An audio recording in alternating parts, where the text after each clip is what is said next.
CBS Orchestra. And now, the new James Bond, David Letterman. Hi, it's me, Dave Letterman. Welcome to The Late Show. Listen who we have on the program tonight. First, we have Vice President of the United States, Al Gore. Al Gore, sitting active Vice President of the United States. Then, Barbara Bush, former First Lady of the United States of America. What that means is Barbara Bush was married to President George Bush. She's the former First Lady. And we have the Presidents of the United States of America. Do you see the theme there? Do you see what we've done? You put that together. We got Vice President Al Gore, we got Barbara Bush, and then we have the Presidents of the United States of America. I'm telling you something, ladies and gentlemen. They don't give these shows to poodles. Oh. Hey! How are you? Thank you, Paul. Ladies and gentlemen, it's no secret that I have the worst hair in show business, except for that loser Koppel. So last Monday, I invited a bunch of hairstylists to join me here at the studio for some expert hair advice. Nice to see you. Nice to see What's your you. name? Orbe. I would straighten it. Straighten Just it. make it straighter and Really? smoother. Straighter and smoother. The color's great. I love it. Oh, yeah, the color is great. It's kind of a brown. Is that rubber? Are you wearing some kind of rubber thing here? Oh, my God. Oh, my God. She has some kind of rubber pants on. Oh, my God. Can I just touch the pants? Oh, geez, they're rubber. Could it be about bangs? Could be about bangs. Could it be about bangs? Interesting question. Bangs. Oh, you're just nuts. Get that off of there. Good God. Do you use a lot of talcum powder? Mm-hmm. Mickey Valentine, you were on the show once before, weren't you? Yeah. Ah, jeez! Oh, my God! We had a woman in here in rubber pants. Rubber pants? Yeah.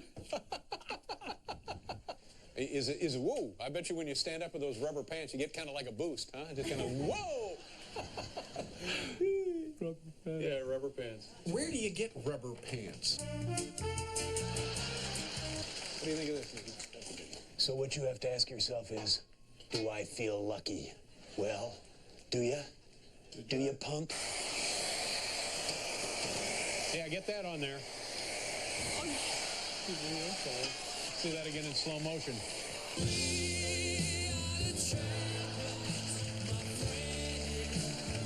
What is the name of the shop? Here I am. Oh, Here I Am. Yes. That's cute, isn't it? Yes. Here I Am. Did you think of the name Here I Am?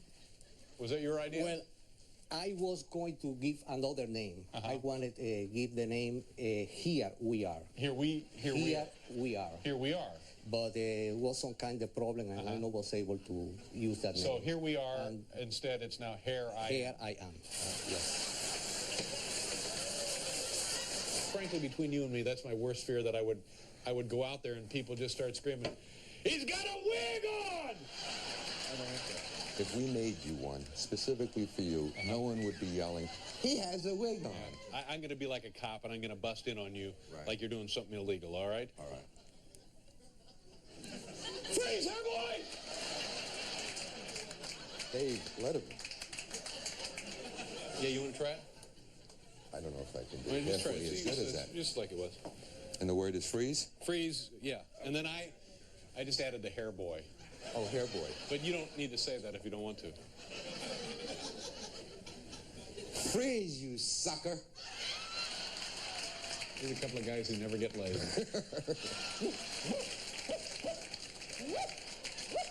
I understand you cut Hillary Clinton's hair? I did, yes. The first time when she had the shot. How would I look with Hillary Clinton's hair?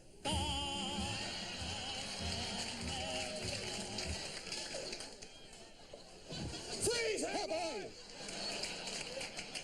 Would it be all right if Judy stayed here the rest of the Judy could stay. Sure. Would you mind? Would you be a dear and just stay there? I have plans. Oh, you're having a date. What's the guy's name? You know, darling, you look so fabulous in those rubber pants. I'm going to try and stick these scissors in the wall. Okay, ready? Wingo! Yes! All right, be careful going home. Okay. Bye-bye.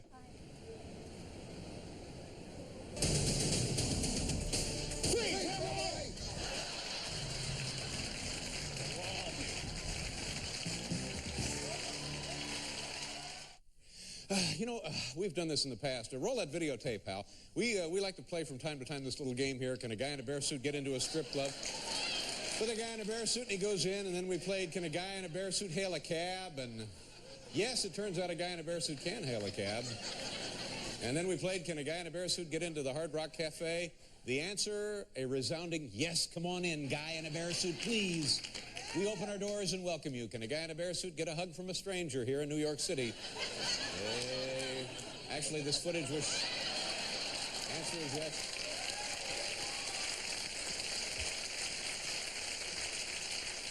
That last footage, oddly enough, was shot in Budapest. We don't know why. We thought tonight it would be great fun to play, can a guy in a bear suit get a free hot dog from a New York City vendor? Turn on the camera, Hal, and let's go out there and see if a guy in a bear suit can get a free hot dog from a New York City street vendor. This intersection, I'm guessing, is, boy, you got me. I don't know. It's Battery Park and 50th and Broadway is where we are. There's the guy in the bear suit, just about to get taken out by a cab. Can a guy in a bear suit get a free ride to the morgue? Well, and he's crossing now, walking east on 50th, I believe. There's a hot dog vendor right there. And we're seeing if a guy in a bear suit can get a free hot dog. There we go. They seem to be ignoring him. That's the 18th guy in a bear suit they've had over there today. Well, okay, the answer now, he's being shown across the street. Yeah, they're feeding bears uptown, pal. Why don't you try it right here? Yeah, that's the one. That guy usually feeds bears. Had a couple of bobcats in there earlier. He was feeding those. All right, and we're seeing now, can a guy in a bear suit get a free hot dog? See, if he had money, if he had some sort of coin or valuable goods or services to exchange, he'd be eating right now. No, now he's going to get into an argument. Get beaten up by a guy selling hot dogs. Come on, give him a hot dog. What? All right, and now he's going, oh my, down to this guy. Well, there's a friendly face if ever I've seen one. Can a guy in a bear suit get a free hot dog? Here we go. Now they're arguing. Well, no, go back down to, we don't handle cartoon characters here, sir. You have to take a step aside, and if you're just joining us, we're still playing, can a guy in a bear suit get a free hot dog from a New York City street vendor? Giving him some napkins. Well, this is progress. And how about, can a guy in a bear suit steal a hot dog? What if we were just playing that? And now he's being told to get off. Get out. Yeah, there you go. There we go. Yes, sir. Can a guy in a bear suit get a free hot dog from a New York City street vendor? It makes you feel warm inside, doesn't it? It gives you that good, nice, warm glow. There is a good person in the world, after all. We're going to do a commercial. When we come back, Barbara Bush will be joining us, folks. Nice to see you.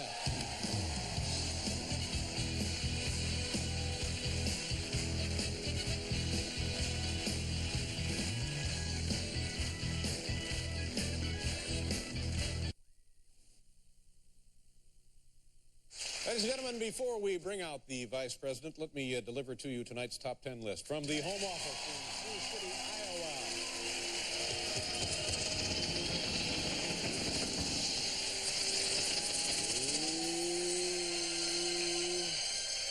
Iowa. I've heard from people, they tell me that watching that little top 10 thing there, if you're the proper kind of subject, that can actually put you in a deep state of hypnosis. Guys tell me they've actually been... Well, I rest my case. The category tonight, top 10 signs you have a bad airline pilot. More and more people flying to more and more places, more and more takeoffs and landings than at any other time in the history of this planet. Top 10 signs now you have a bad airline pilot. Here we go, number 10. You overhear him say on the intercom, "Hey, Pedro, what's this gizmo do?" Number 9, for the past 2 hours, you've been going straight up. Well, see there, that would be a difficult thing to endure. Yeah, sure. Number 8, he says, we're cruising at an altitude of 40 feet. No, it's a mistake. Here's another bad sign. Number 7, his co-pilot is sitting on his lap.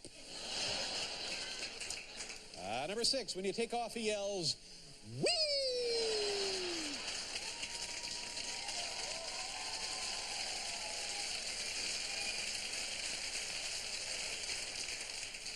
I'd like to hear the Vice President do that.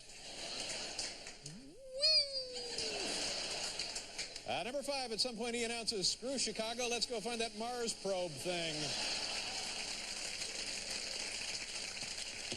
Number 4, he's wearing a Domino's pizza uniform. Number 3, over the PA you hear, this plane sucks.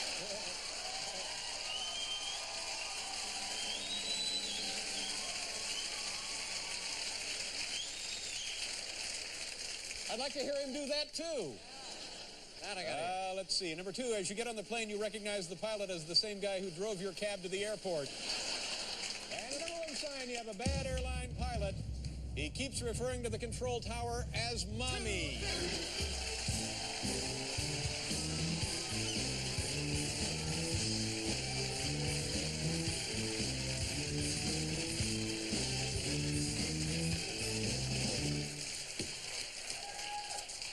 I want to tell you something. I'm quite serious about this. I used to have a paper route, and now I'm getting ready to introduce the Vice President of the United States. Pretty cool. As a kid growing up in Indiana, it never occurred to me, not in my wildest dreamings nor imaginations, that one day I would be saying these words. Ladies and gentlemen, please welcome the Vice President of the United States, Al Gore. Al?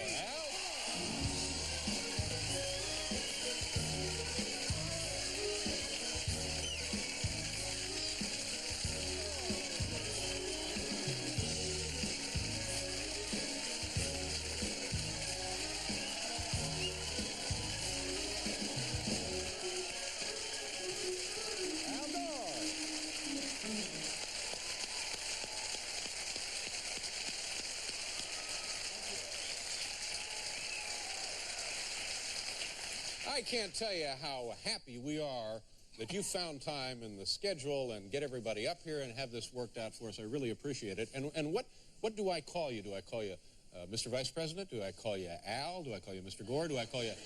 Could I call you Senator, being formerly a senator? What? Your adequacy is fine. Your adequacy.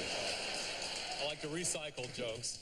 Let me say, yeah, I was happy to do that little piece at the beginning that of the show. That little skit. You were very good, by the way. On the stiff jokes, and I don't mind them. You know, I collect them. They're fine.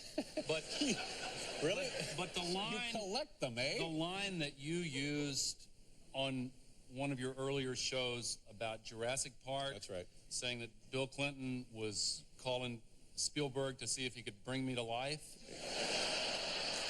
That was really below the belt. I don't know.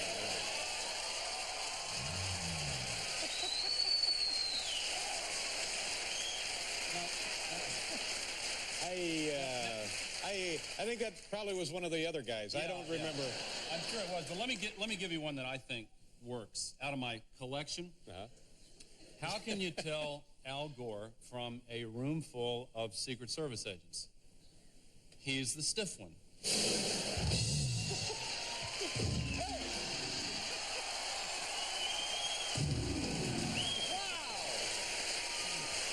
Vice President gets rim shots. My, pretty good, Al.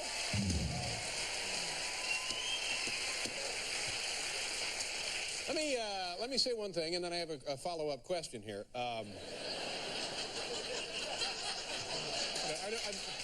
been acting this way all day. I don't know what the problem is. It's the frisking. Yeah. And maybe I was spoiled by your predecessor. But as a taxpayer and as a man who tells jokes for a living, I'm not sure I'm getting my money's worth out of you. You know? But it could be.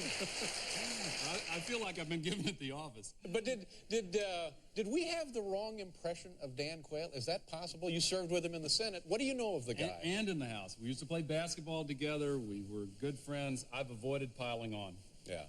But in your assessment, was it a misrepresentation? Just yes or no?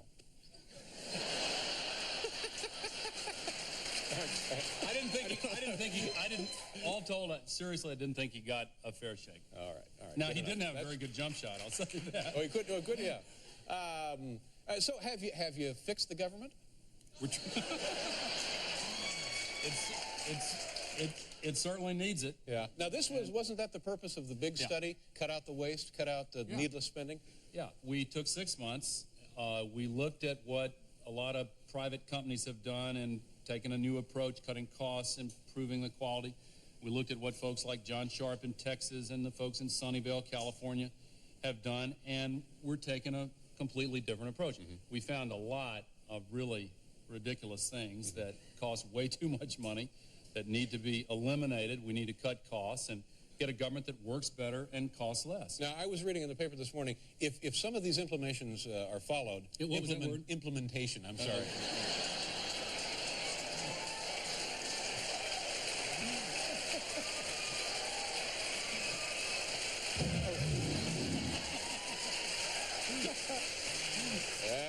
Don't make me check your spelling, all right? Okay. All right. If some of these things are followed out, they said that the government could save itself, could save ourselves, like $300 billion. Is that right? We identified $108 billion, billion in this report. And, you know, it's not unusual for, look at the automobile industry. 10 years ago, if somebody had said in 1993 our car companies were going to be making the highest quality cars in the world, most people would have said that can't be done. But they're really doing it with the same employees, the same unions, taking a different approach.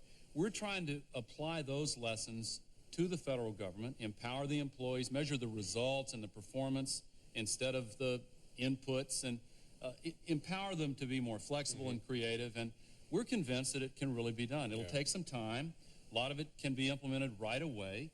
But we need to cut the unnecessary spending and wasteful practices. How much did that study cost?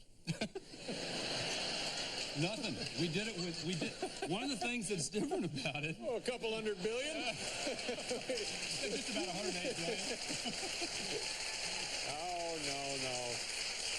no. One of the things that's different about it is we did it completely with federal employees, and just as these companies rely on their own employees, we relied on federal employees, and it made a difference. I brought some examples of some of the things that we found. Stuff that needs to be done away with? Yeah. All right, I tell you what, let's pause for a commercial and do a little taxing of our own. And we'll take a look at the item you brought. We'll be right back, ladies and gentlemen, with the Vice President. Welcome back to the program. Look, it's me and the Vice President. Al Gore is here, Kim Basinger, and Chris Isaac. All right, we have what looks like a little craft. By the way, Clinton spends 3 weeks on Martha's Vineyard, then he goes to Florida for Labor Day. When are you going to get some time off? I hope soon. All right, what do we have here? Okay, the government spends $200 billion a year buying goods and services. One of the things that we found was ashtrays, which they call ash receivers tobacco desk type. But this is a quality item.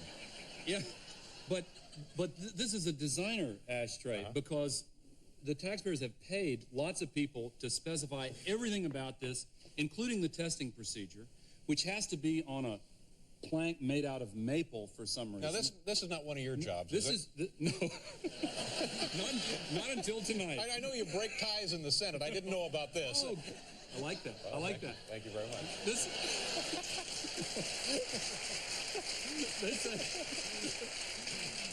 They actually specify the exact way people have to break this in order to test it. And they have to count the number of pieces.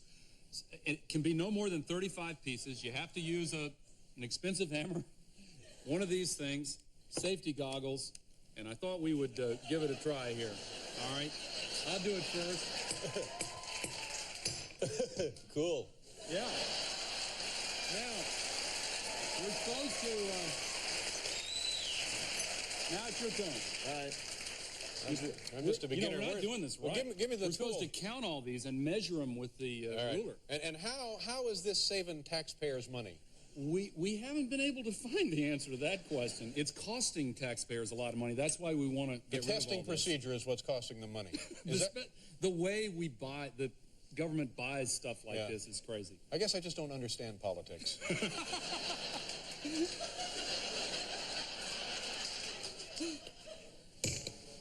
Wow. That's good.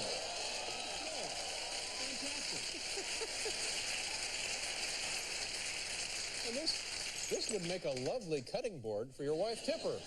Take that back to Tennessee. That's right. Now, the point is, why can't they just go down to the store and buy something instead of going through this kind of procedure, which costs a lot of money? Now, is there any chance at all that, forget getting it done, forget implementing this deal, is there any chance at all we can make a dent in this huge glacier juggernaut that has just, thank you, has built up and is just caving in on itself?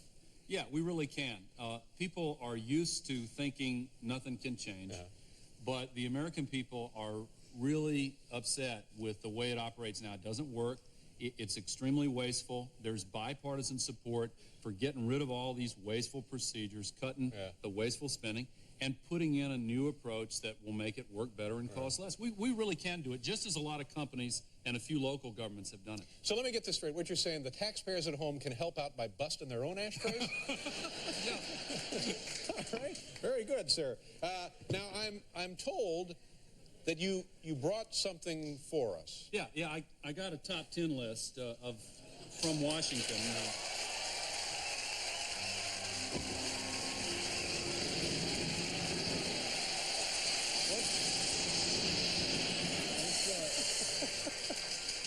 From the Home Office in Sioux City. What's the category there? The top 10 good things about being vice president. Oh, man, you got it. Yeah. You got it typed up and everything. You're gonna start there. Okay. All right, here we go. Number 10. Yeah. Police escort gets you to the movies faster. Number 9. You know that game Tetherball? Yeah. I got to play Tetherball with the inventor of Tetherball. Wow. You're talking about Mr. Tether. Mr. Tether. Yeah. Number 8. After they sign a bill, there's lots of free pens. Number 7, if you close your left eye, the seal on the podium reads, President of the United States. Very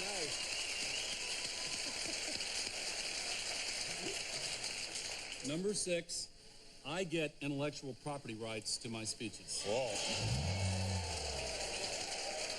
Number 5, Dan Quayle and Gerald Ford are pretty easy to beat during Vice President's Week on Jeopardy. I didn't know they had them. Must be very popular. Yeah. Number 4, you don't have to be funny to get invited on the Letterman show. Number 3, you get to eat all the French fries the president can't get to.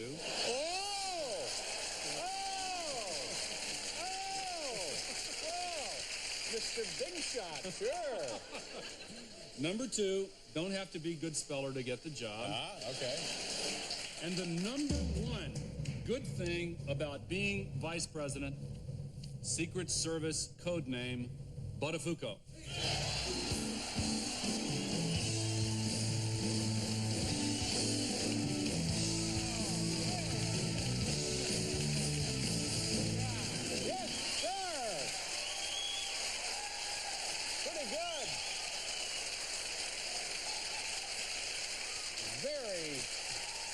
Nicely done. It's been a lot of fun to have you here and give my best to your family and anybody else who's interested, by the way. And do me a favor, come back. I enjoyed this. Will you come back? All right. It's been a real treat for us. Thanks and good luck with this government thing. Vice President Al Gore, ladies and gentlemen. Popular first ladies of all time, married to George Bush, President George Bush. She has a brand new book right here detailing her life in and out of the White House entitled Barbara Bush, a Memoir. Ladies and gentlemen, please give a warm welcome to Barbara Bush. Barbara.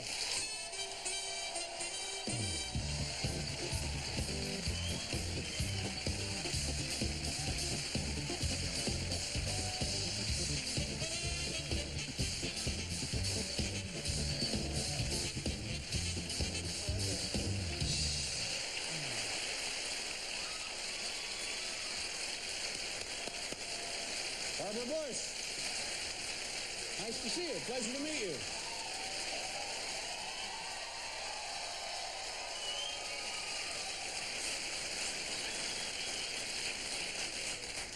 You have ruined my day. No. In what sense? I've been interviewed all day long, and everybody says, you are going to be on David Letterman? No, please. They do, all day long. I have an inferiority complex. Now, I have a question for you. Roseanne Barr. Let me apologize about that. Stupid pet trips. No. Madonna Right. and Barbara Bush. No, everything's fine.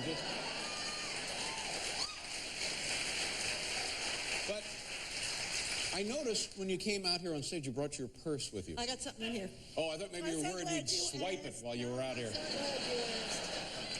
I was at a book signing today. And you have a telephone? Yes, we do. We have a telephone, yes. Okay. Here's a little girl who gave me a note. She stood in line for hours to give me a note for you. Oh, for me? Yeah. Here's her telephone number. Mm-hmm. And she says, please say hi to Dave from me and ask him to stop smoking cigars. All right, fine. Will you call her later and tell her you got the message? I will. Thank you very much. Now my purse can go. Take care of that. You know, you could work on this staff as an intern. You got a great staff. Let me, first of all, again, thank you very much for being here. And as I was trying to mention before you got out here, your adult life, you and your husband. That was so insulting. You know, George Bush worked for years. He made a living. Right. And then he got into politics. Oh, okay. Well, even better. Well, that even reinforces my point. Mm-hmm. So you were in the public eye, the public life, for many, many... No, he worked for a living like other folks do, in a business. Right. For many years, and then he got into politics. Right. That's the public life. He was in private life. Are you going to let me make this point or not? I'm 40? You can try. The question that I'm now attempting to ask for the third time is? Suddenly, private business or public life, you and your husband find yourselves now not so much in the public eye. So is it difficult living or readjusting to a life that you haven't known in many, many years? Well, it's been interesting, to put it mildly. You know, I took up driving again, and I took up cooking again. I'm a better driver than cook. That's for sure. But if we go to the grocery store, and George has discovered Sam's Club, and he's just, don't laugh, it's true. This is like a discount house kind of thing? You don't know Sam's Club? Anyway, yes. But we're sort of discovering all these new things in life. And one day, I was in the kitchen using a new juicer for a vegetarian granddaughter and put in carrots and tomatoes and was trying to show off for the child. Now, I'd never used it before. And the next thing I knew, I shot juice, carrots, and everything all over the kitchen, just as George Bush walked in the house, and he said, hi. And I said, well, oh, gosh, it's so terrible. You can't believe what I've done. And he said, well, look, don't worry about dinner. I bought it at Sam's Club. And he bought this tremendous thing of spaghetti sauce. A couple of gallons of spaghetti sauce. And that's how you buy it, Sam's Club. And he put it on the counter, and I continued cleaning up the kitchen, and the next thing I knew, I'd knocked the spaghetti sauce off. So that was the night George Bush and I discovered you could call out. It's like an episode of I Love Lucy. That's right. You could call out for Fuzzy's Pizza. And that's sort of been a picture of my cooking ever since. It's been lousy. When you were in the White House and you had to spend time with like people from all over the country, heads of state. I behaved like a lady. Well, of course, and we would certainly expect nothing less from you, and you too, Paul. By the way. Don't worry. But before things changed so dramatically in what was then the Soviet Union, or maybe even afterward, your association, your relationship with those guys, what was that like? Did you know Yeltsin? Did you spend any time with him? Very well. He's really actually a real pal of mine. Is it possible to get friendly with those people? Yes, very, and I moved in very quickly on him. I'm going to tell you the honest truth. Well, that is good news for George right there. That's a little something to think about now. He's very likable. He's like a great, big, wonderful bear. incidentally, I know why you have a bear. Everybody else is freezing in here. Yeah. But you noticed it, did you? But anyway, we had a state dinner, a really beautiful dinner, and I put next to Boris Yeltsin the prettiest friend I had, who was lots of fun and interesting. And Female. female, Yeah. yes. And Boris and I sat on his other side, and he's, of course, was speaking through an interpreter, but we'd gotten to be friends by then, so it's very easy. And he teased me all night about protocol, and I don't like protocol, and I'd say, it's all right, Boris. Well, suddenly, he leans over and says, now, Barbara, I really don't know the protocol about this, but what do I do if a lady has her foot on my foot? So I leaned over to look at my beautiful friend, and the next thing I knew, he lifted his foot, and my leg shot right up through the table. But now, he always puts his foot on my foot when he sees me. He's very cute and friendly. That's very And nice. he did. There's another sort of cute story about that. He told me that in Russia, that meant the man loved the woman. And I said, that is not true in the United States. But the next night, we went to the reciprocal dinner, and I asked him to sign my menu, and he wrote, Dear Barbara, remember, it was you who stepped on my foot, and you knew what it meant. I feel the same way. Oh, my. Well, that's pretty nice. That's the way pretty nice.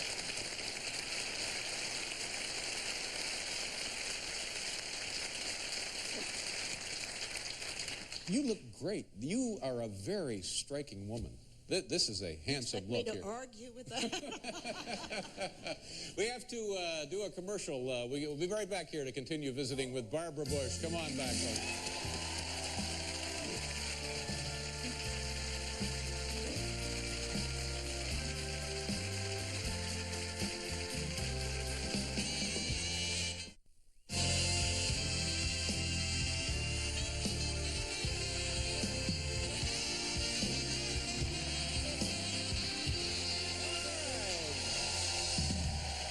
Thank you very much, Paul.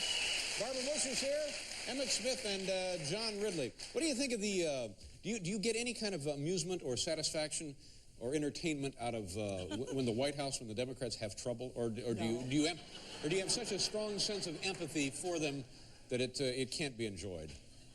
Well, it is our country. Yes, that's right. I get no pleasure from other people's troubles. Yes, but sometimes... Even them. But sometimes don't you pick up the morning paper and take a look at something and say, oh, hey, George, look at this. Look what he's done now. You said it, I didn't.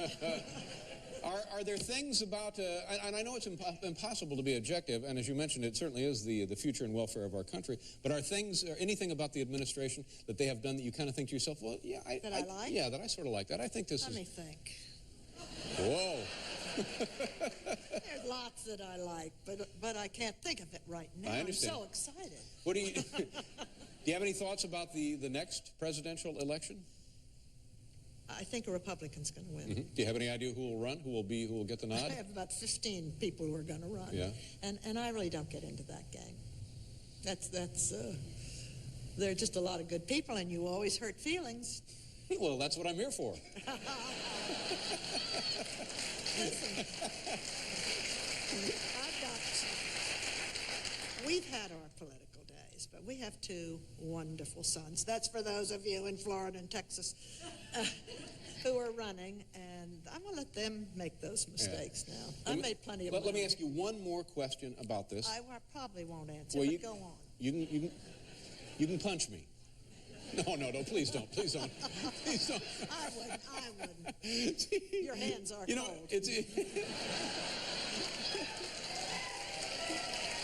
It's interesting. Barbara Bush would punch me, and then the Secret Service would grab me. Right. That's the way that would, I would get punched and arrested. You want to try it? Now, Dan Quayle has announced more or less, I guess unofficially, the word is out. I knew you were going to bring him up. You are so bad about Dan Quayle. No, you can ask questions about Dan Quayle. Now, he has announced more or less that he might be interested in the race for 96. And I understand that you liked him. You were particularly... I still like him very, very much. I also like Cheney, and I go right down the list. Right. Let me ask I'm you. not picking a candidate. No. I just have I myself and a lot of other comedians in the 4 years that he was vice president. You owe him a lot. Oh, hammered this poor man. Beat him up silly.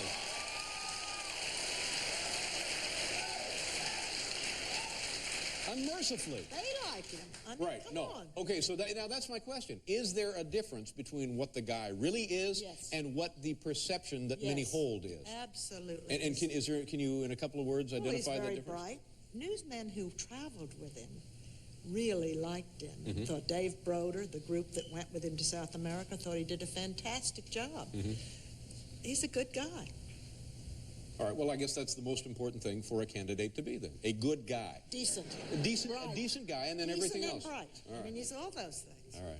What am I doing sitting here talking about that? Come on.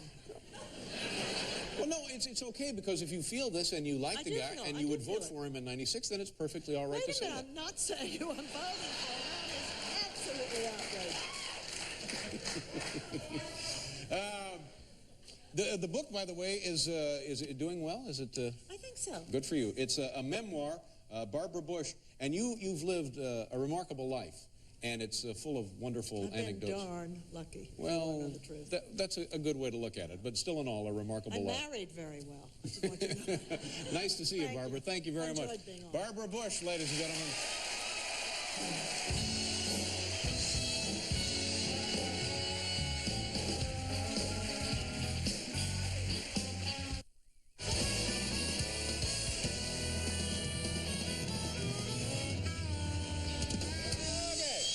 Ladies and gentlemen, we're very lucky tonight because our next guests have put aside budget squabbles and stalled peace talks to record one kick-ass album. It's right here.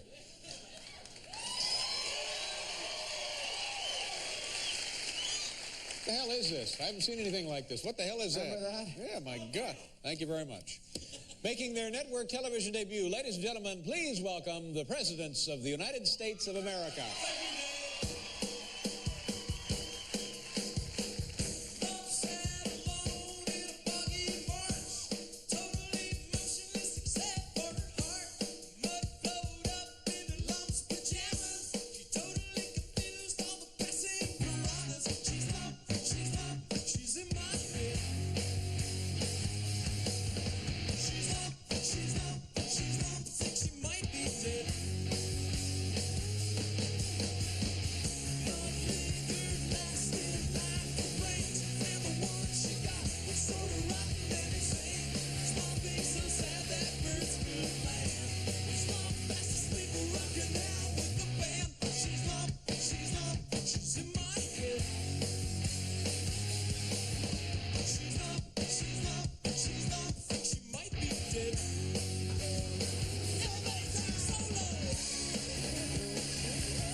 Lump was limp and lonely and needed a shove.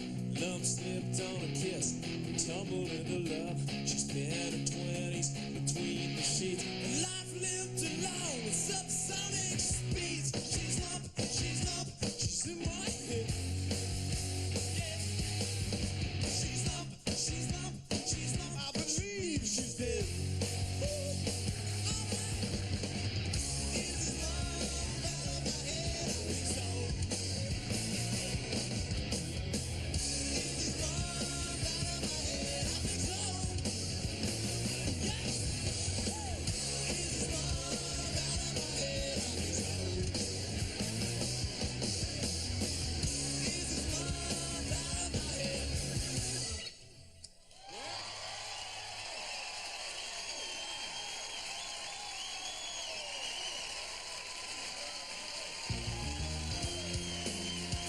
Hi, this is Bob Dorian. Hope you enjoyed tonight's movie.